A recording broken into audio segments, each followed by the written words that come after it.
Mais pour moi, le pardon, je vais le définir simplement, c'est un acte d'amour. Dans ce monde où la violence règne, et le pardon va nous permettre de nous libérer, de accéder à ce moment de grâce divine.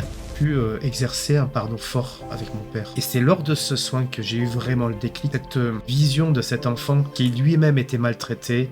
Mais par contre, le vrai pardon inconditionnel ne doit plus nous atteindre émotionnellement. Et vous serez serein. Il n'y aura plus cette boule d'angoisse. Les expériences me font comprendre que oui, on peut arriver à pardonner même l'inacceptable. J'ai vraiment des témoignages forts en ce sens. Mais bien sûr, il y a des pardons qui sont beaucoup plus légers à accorder que d'autres. Bonjour à tous et bienvenue sur la chaîne Gaïa Méditation. Je suis Romain Clément et aujourd'hui je suis ravi d'accueillir mon ami Michel Dourte. Michel Dourte. Bonjour à toutes et à vous tous. Oui. Ravi et merci Romain pour cette belle invitation. Michel Dourte, pour les personnes qui ne connaissent pas, est thérapeute multifacette, hein. Tu peux en parler? Oui, c'est ça, oui, médium, voyant, magnétiseur et hypnothérapeute. Voilà, tout ça c'est arrivé pas directement, hein, c'est ça? Non, c'est arrivé à un changement de ma vie à l'âge de 42 ans, suite à un choc émotionnel, puisque j'ai eu un petit accident et je suis arrivé au Grand Brûlé à Bordeaux, donc ça s'est passé comme ça. Ouais. Tu relates d'ailleurs tout ça dans ton livre Né pour renaître, quand l'invisible s'invite, qu'on retrouve sur les grandes plateformes, hein. Oui, on retrouve surtout sur Amazon. Oui. Voilà, principalement. Dans ce livre que j'ai pris beaucoup de plaisir à lire, où tu relates ton parcours, globalement. Aujourd'hui, tu vas nous parler d'un sujet qui te tient à cœur, le pardon.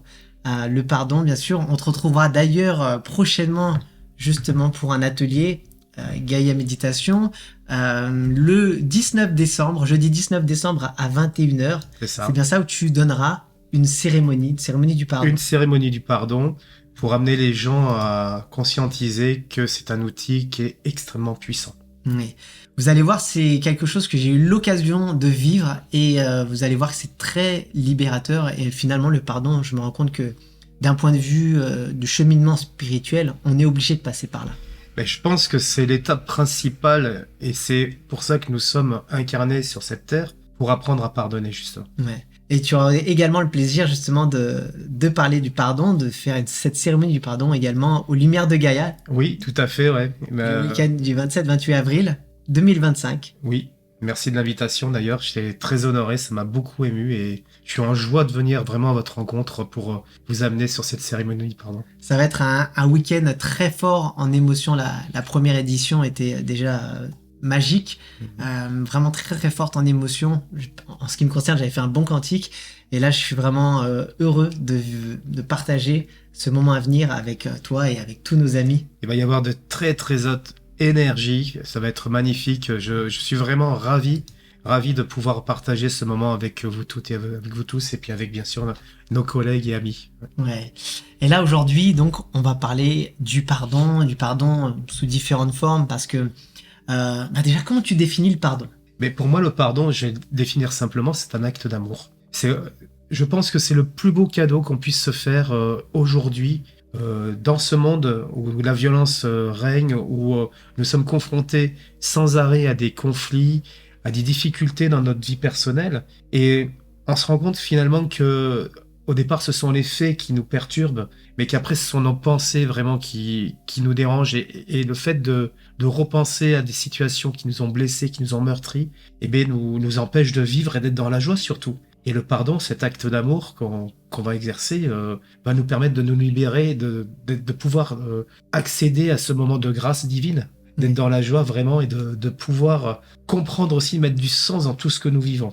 Donc c'est important parce que je pense que c'est la chose la plus difficile à faire dans notre incarnation, de pardonner. Donc c'est pas simplement un acte envers l'autre, mais presque avant tout un acte envers soi. C'est surtout un acte envers soi, je pense, parce que l'autre vit aussi sa propre réalité. Nous vivons chacun des réalités qui nous sont propres en fonction de notre carte mère. J'appelle ça notre carte graphique quelque part parce que nous sommes tous issus de différents milieux.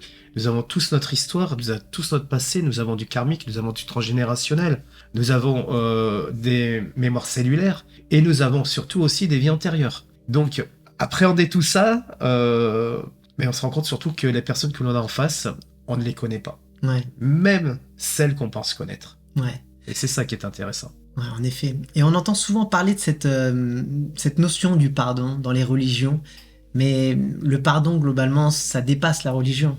Oui, je pense que le pardon est universel. Je pense qu'il n'y a pas du tout de religion. C'est vrai que ça a été longtemps attribué à des formes de religion, notamment tout ce qui est culte judéo-chrétien.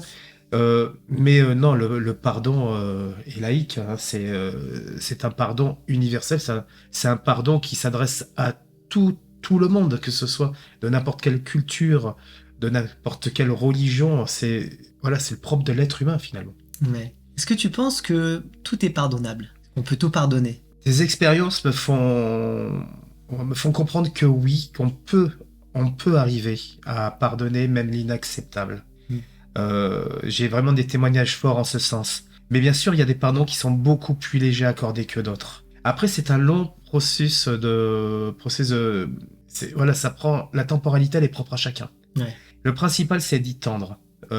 Et quand on a compris que quelque part c'était une libération pour nous et que ça nous prolongeait aussi la vie, parce qu'on va voir aussi les impacts du pardon sur le corps physique, sur la santé, sur l'émotionnel, et bien j'encourage tout le monde à pouvoir tendre vers ce pardon, aussi difficile soit-il.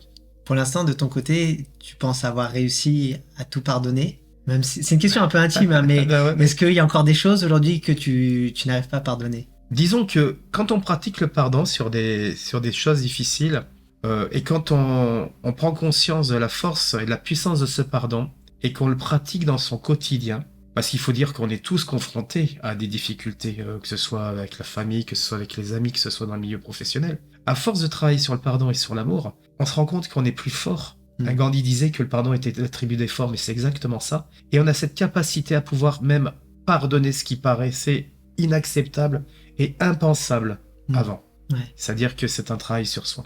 Ouais, c'est un travail, comme j'ai dit, presque obligatoire dans ce cheminement spirituel. C'est incontournable. C'est incontournable. Je pense que c'est incontournable parce que je pense aussi que quand on est dans la voie spirituelle, quand on est en plus thérapeute, mais nous devons être apaisés déjà nous-mêmes. Ouais. Nous devons être en paix. Et souvent, on constate que les gens ne sont pas en paix avec eux-mêmes. On ne peut pas accompagner bien les gens quand on n'a pas connaissance de cette grâce divine, de cette paix intérieure. Et c'est ça l'essentiel. Quand on est en paix, on est en joie et tout est cadeau, même parfois ce qui est compliqué. Et je peux dire que dans ma famille, j'ai bien choisi ma famille parce qu'on a quand même des cas difficiles où il y a des pardons qui paraissent inacceptables pour la plupart du commun des mortels et qui sont quand même effectués.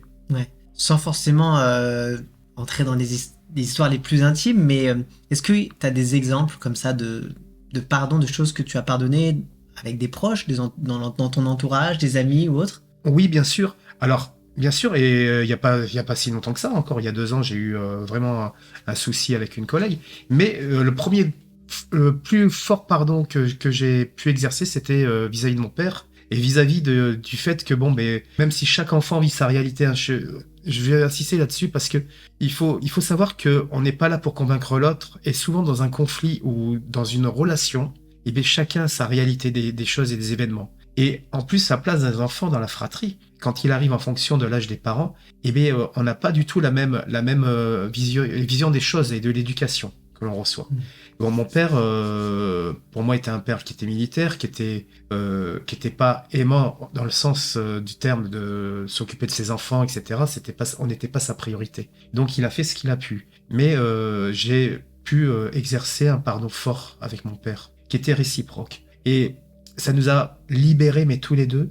Et c'est vrai que pendant 42 ans, j'avais bien compris mon statut aussi de victime, parce que quand on est dans la colère, quand on est dans la haine, quand on ne comprend pas, quand on est dans la souffrance, il se passe des choses qu'on est incapable d'expliquer, et puis on avait une relation qui était très conflictuelle. Et notamment dans ton livre, Né pour renaître, tu parles justement du fait qu'un beau jour, ton père te demande de réaliser un soin énergétique, et il y a une prise de conscience qui a lieu à ce moment-là. Il y a une prise de conscience parce qu'avec mon père, durant l'enfance, c'était compliqué. Donc, j'étais aussi un gamin qui était difficile parce que il faut savoir que quand on a un père qui s'occupe pas de ses enfants en termes d'amour, hein, je parle, parce qu'on n'a jamais manqué de rien au niveau de la matière. Donc, on a toujours eu ce qu'on voulait. Il nous a toujours accompagnés dans tous nos besoins financiers, matériels.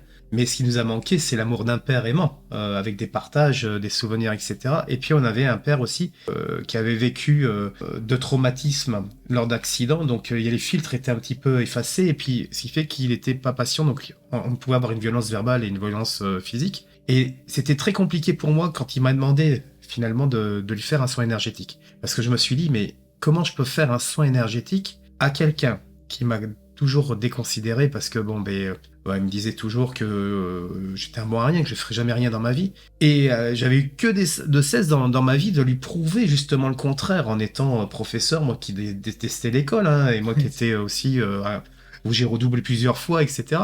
Et je me suis dit, mais écoute, il te demande de faire quelque chose, accueille-le dans ton cœur avec amour, fais-le avec amour. Et c'est lors de ce soin que j'ai eu vraiment le déclic parce que j'ai eu cette vision de cet enfant qui lui-même était maltraité, qui était caché dans un placard pour éviter l'écoute de son père. Et puis j'ai eu cette vision aussi de ses problèmes de santé à l'époque.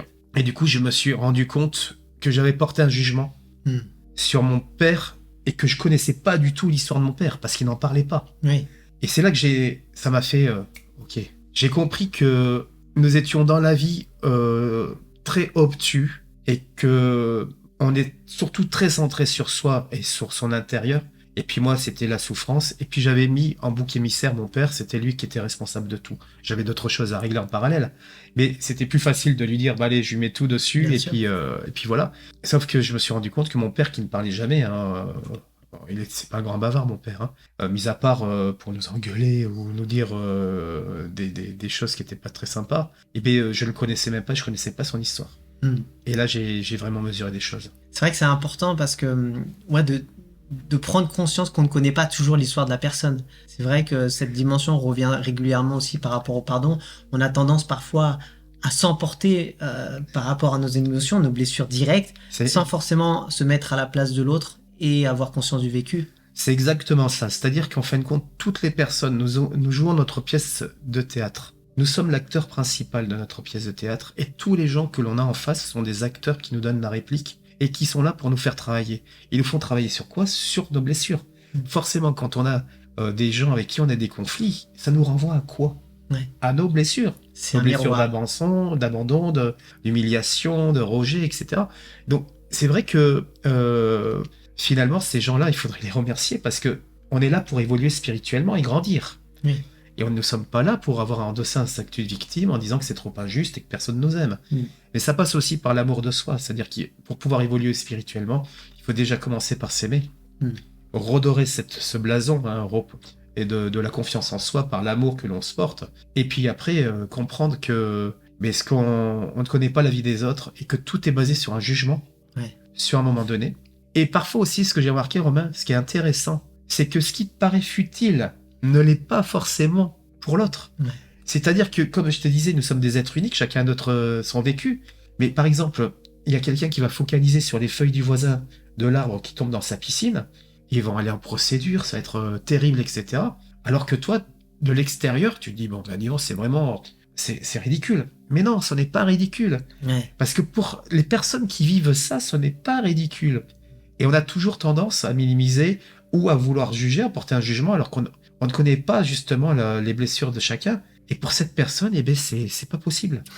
Et c'est ça pour certains, c'est la mer à boire. C'est ça. Il n'y a pas de niveau finalement. C'est-à-dire que dans chaque conflit, dans chaque querelle, dans la vie, on n'a pas un degré. Nous, on fonctionne avec notre prisme et de ce qu'on connaît, de ce qu'on a et de notre conscience. Mais notre conscience n'est pas forcément la même que celle de notre voisin. Et c'est pour ça que c'est vraiment cultiver aussi la tolérance, finalement. Dans le cheminement, tout à l'heure, je parlais du pardon comme une étape essentielle dans un tout cheminement. Forcément, tout cheminement est toujours semé d'embûches. Ça serait si tout cheminement était facile. Donc, il y a forcément des obstacles. Bien souvent, ces obstacles, ça peut être la peur, ça peut être la colère. Est-ce que tu aurais des conseils à donner aux personnes qui t'écoutent pour aider justement à passer ce cap? Bien sûr, je pense que... Alors, après, c'est propre à chacun, mais je me suis rendu compte que pendant 42 ans, j'étais dans la haine et la colère.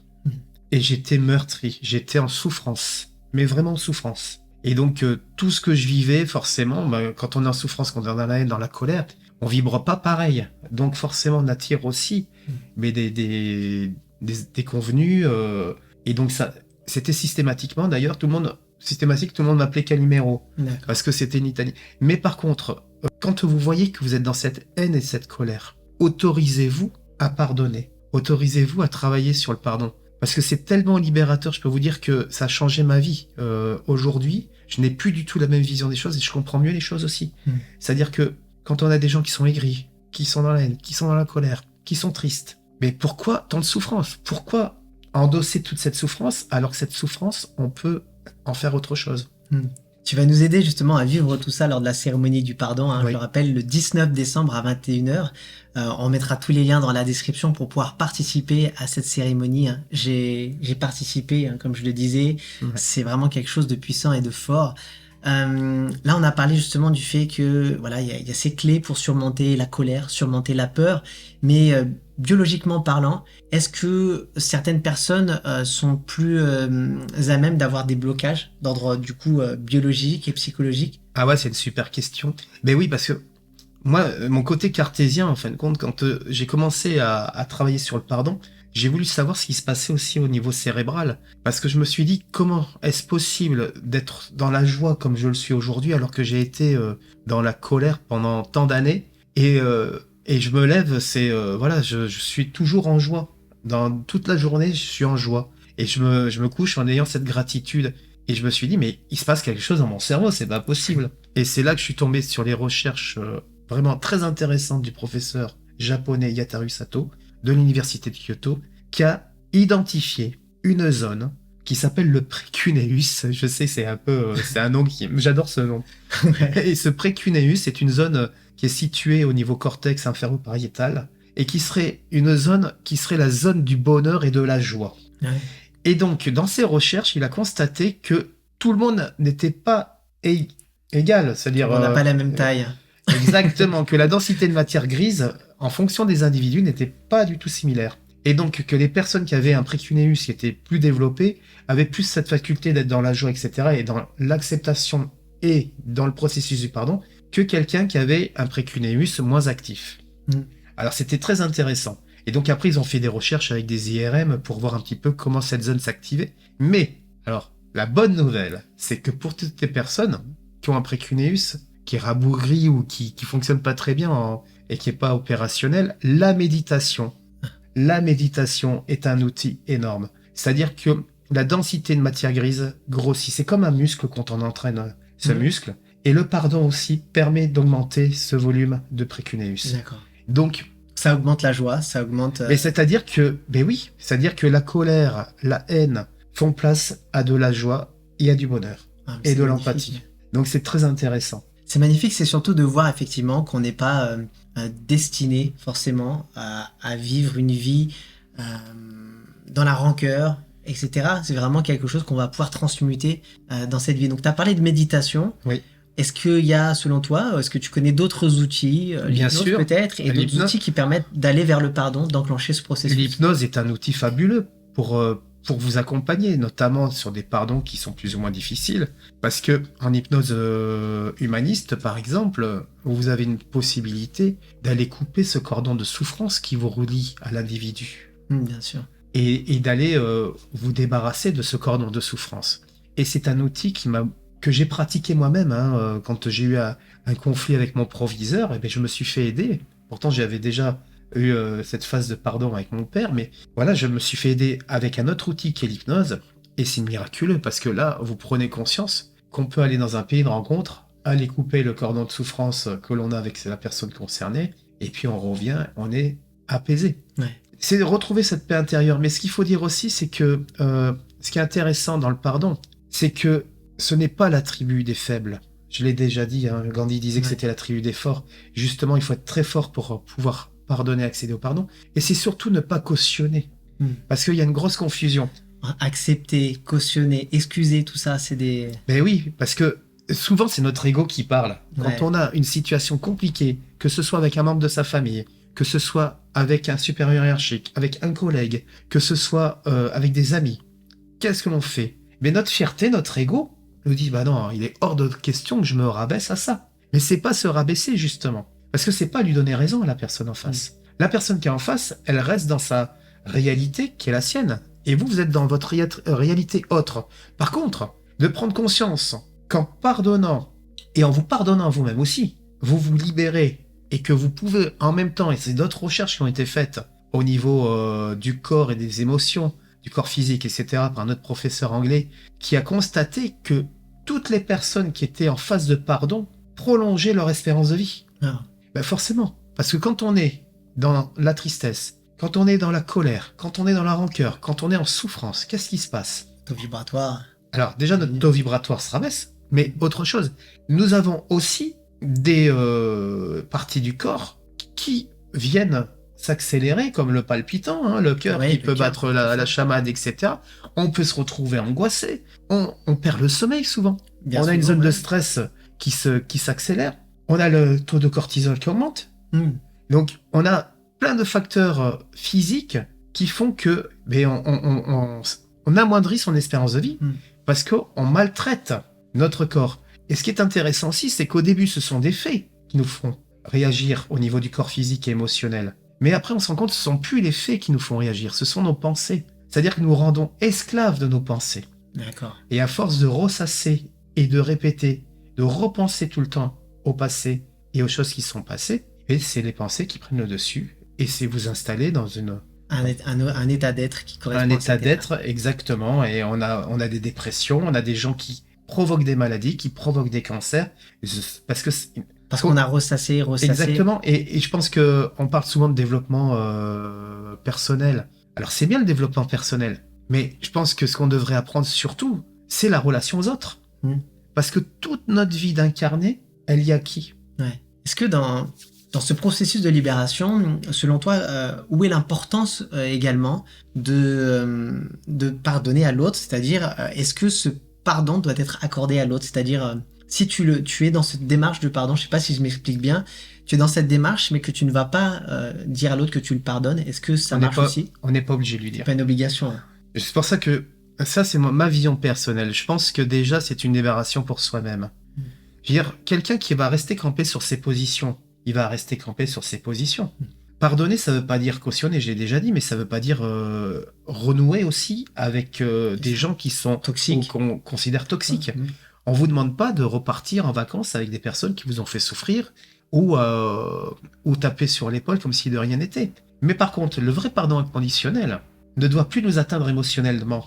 C'est-à-dire qu'on doit plus... C'est-à-dire que si vous revoyez cette personne qui vous avait souffrir, vous saurez que vous aurez vraiment accédé à un pardon inconditionnel. À partir du moment où vous la verrez et vous serez serein. C'est-à-dire qu'il n'y aura plus d'émotionnel. Il n'y aura plus cette boule d'angoisse en la voyant. Vous aurez plus à rougir ou à vous sentir mal à l'aise. C'est-à-dire que la personne en face de vous, c'est comme si elle était là, mais elle n'est pas là, c'est pareil. Ouais. Ça ne vous atteint plus. Et c'est là qu'on le voit. Et ça, je l'ai expérimenté grâce à l'hypnose, quand j'ai dû faire ce travail sur le pardon avec mon ancien proviseur, ou quand un départ de retraite 2 ans après que je sois parti du lycée, je retourne au lycée sans avoir la boule au ventre, parce qu'il faut savoir que moi, rien que le fait de passer la ville de Biarritz, etc., devant le panneau, j'avais le cœur qui battait, j'avais une angoisse qui montait. D'accord. De passer devant les lycées, c'était pareil.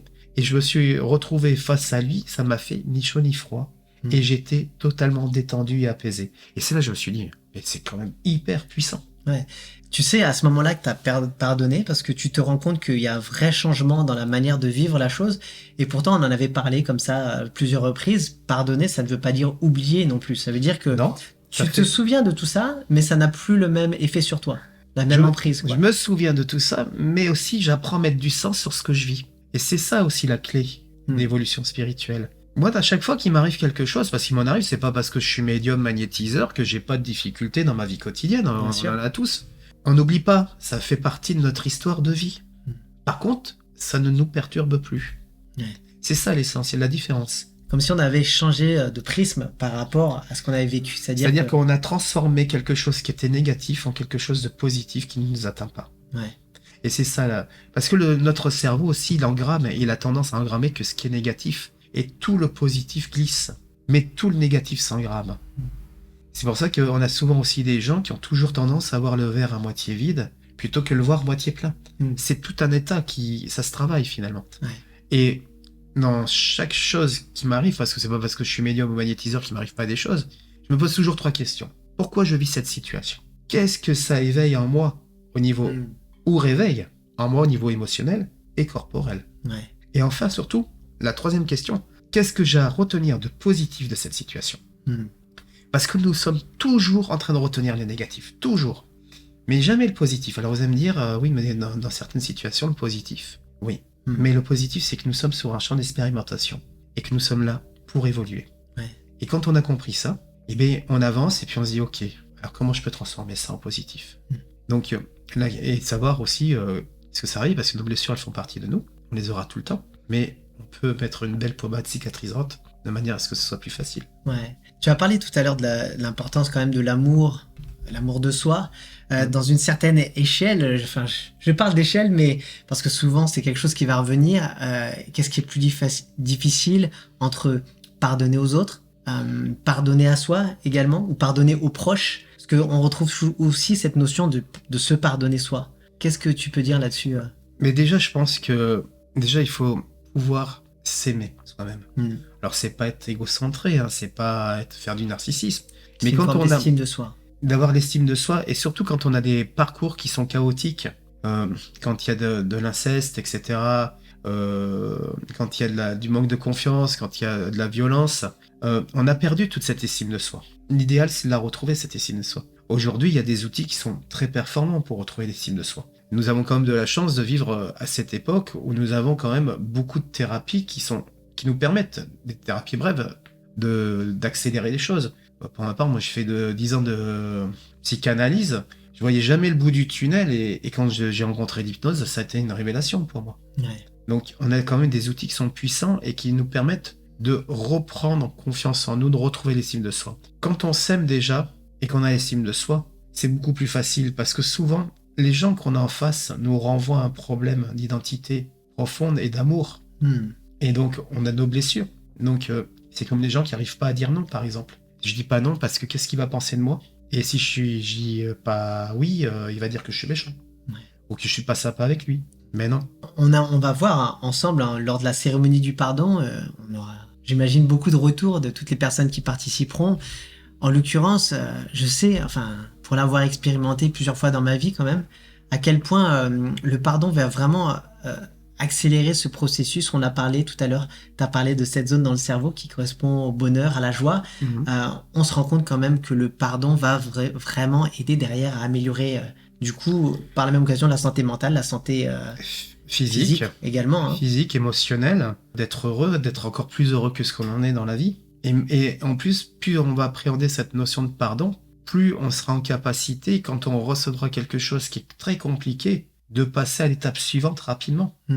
Quand je vois le travail que je fais, on travaille jusqu'à notre mort, mais il peut m'arriver des choses très compliquées aujourd'hui, quelque chose auquel j'aurais mis peut-être des années pour l'intégrer, le digérer, etc. Mais aujourd'hui, en une semaine, c'est fait. Et je passe à autre chose. Et aujourd'hui, tu aurais des astuces pour aider les personnes qui t'écoutent, pour les aider à régler des conflits d'un côté d'ordre familial et d'un côté d'ordre professionnel, souvent des conflits qui reviennent assez régulièrement. Mais oui, déjà d'être à l'écoute de soi. Et surtout, ce que je remarque aussi, c'est que souvent, il y a beaucoup de suppositions, il y a beaucoup de communication qui est faussée. Donc la première chose, c'est déjà communiquer. Si on est en face d'un mur, ok, on respecte. Ouais. On respecte le fait que la personne en face soit pas dans la même approche, etc. Par contre, ce qu'on peut faire, ce cadeau qu'on peut faire encore puissamment, c'est de se pardonner à soi-même. Se pardonner, peut-être d'avoir eu un comportement qui n'a pas été top.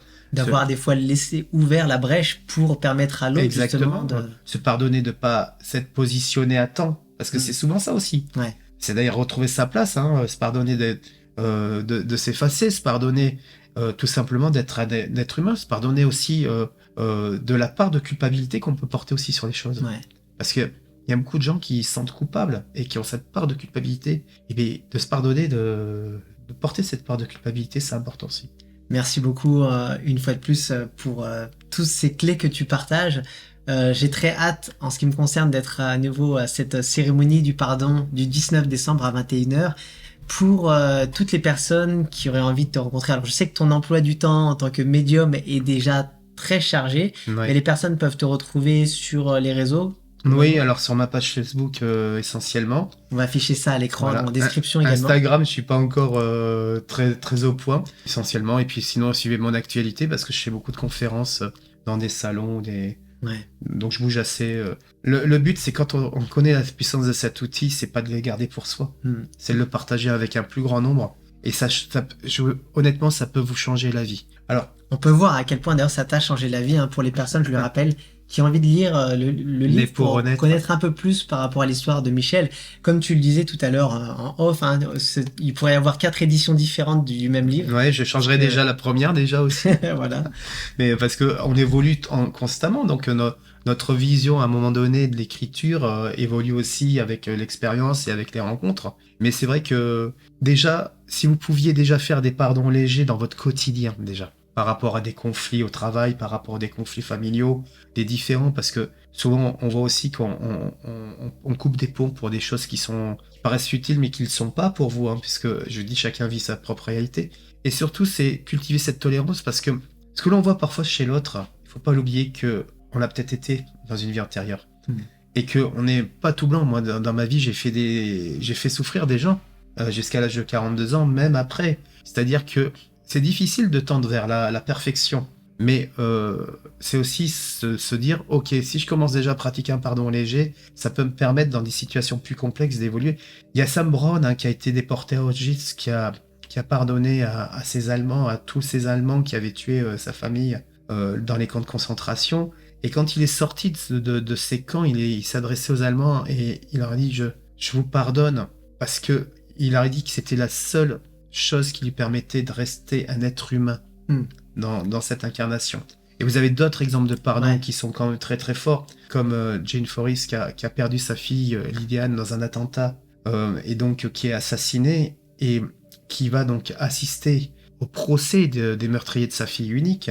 Donc c'est en Afrique du Sud. Et donc elle a pardonné aux assassins de sa fille et elle a dit quelque chose qui est très très intéressant, c'est-à-dire que le fait d'avoir pardonné déjà l'avait mise en joie intérieure et en paix intérieure, mais surtout qu'elle s'était rendue compte que pardonner, c'était décider d'arrêter d'avoir le droit à la vengeance.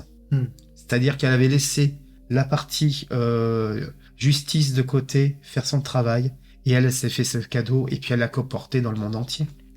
Donc il y a des pardons, bien sûr, qui paraissent complètement incroyables. On le voit avec Nina Cole aussi, on le voit avec Martin Gray aussi, au nom de tous les miens. Je me souviens aussi du pape Jean-Paul II aussi, qui avait pardonné dans la cellule, à la personne qui avait tenté de l'assassiner. Mais c'est vrai qu'il y a des... Et puis Olivier Clerc aussi l'explique très très bien dans ses cercles de pardon. Le pardon, c'est la guérison du cœur. Tout passe par le cœur. Super, merci une fois de plus Michel. On aura le plaisir de te retrouver, je rappelle la date, le jeudi 19 décembre pour cette cérémonie du pardon en ligne. Donc on met toutes les informations dans la description pour retrouver Michel également. Pour les personnes qui ne peuvent pas suivre ou qui préfèrent suivre cette cérémonie du pardon en présentiel, n'oubliez pas que Michel fera partie de cette belle édition des Lumières de Gaïa à venir, le week-end des 27-28 avril 2025, avec également sur scène d'autres amis à nous. Ce sera vraiment un événement entre amis, mais surtout un beau cadeau qu'on peut se faire déjà entre nous, mais à vous tous. C'était déjà très fort l'année dernière, il y aura de tout, de la musique, des chants de mantra, de la méditation, de l'hypnose, voilà, tout un tas de choses, cérémonies chamaniques, etc. De la médiumnité également avec notre amie Céline et Émilie. Céline Frano et Émilie Pérez. Donc, Jean-Marie Muller aussi. Jean-Marie Muller, on vous attend vraiment nombreux pour partager ce moment ensemble et vivre un moment de forte intensité. J'ai hâte. On parle d'un égrégore, l'égrégore puissant, le fait d'être tous ensemble, le collectif vraiment vient amplifier les énergies. On a pu voir ce matin aussi lors de la méditation au salon bio de Biarritz. On était ensemble. Donc on aura le plaisir donc de vous retrouver à l'un de ces événements. En attendant, est-ce que tu aurais un mot pour la fin, Michel ? Pensez à développer votre précuneus. J'aime bien. N'oubliez pas, J'allais dire, c'est pas la taille qui compte, c'est comment on s'en sert. Mais effectivement, tu nous as dit que la taille compte pour le Mais précuneus. la densité. densité de matière grise, bien sûr. Donc, pratiquer la méditation, parce que c'est un outil qui est accessible à tous et qui peut se faire de chez vous en plus. Oui. Donc, ça, c'est un outil où vous êtes le principal acteur. Donc, décidez si vous voulez décider d'être encore plus heureux, d'être dans la joie, d'être dans le bonheur, et bien développer ce précuneus qui est comme un muscle et qui augmente. Et plus la densité est importante, plus vous êtes dans la joie. Et plus le cœur s'allège. Plus le cœur s'allège et plus on comprend que la vie est belle. Merci à Merci à toutes vous. et à tous et à très vite.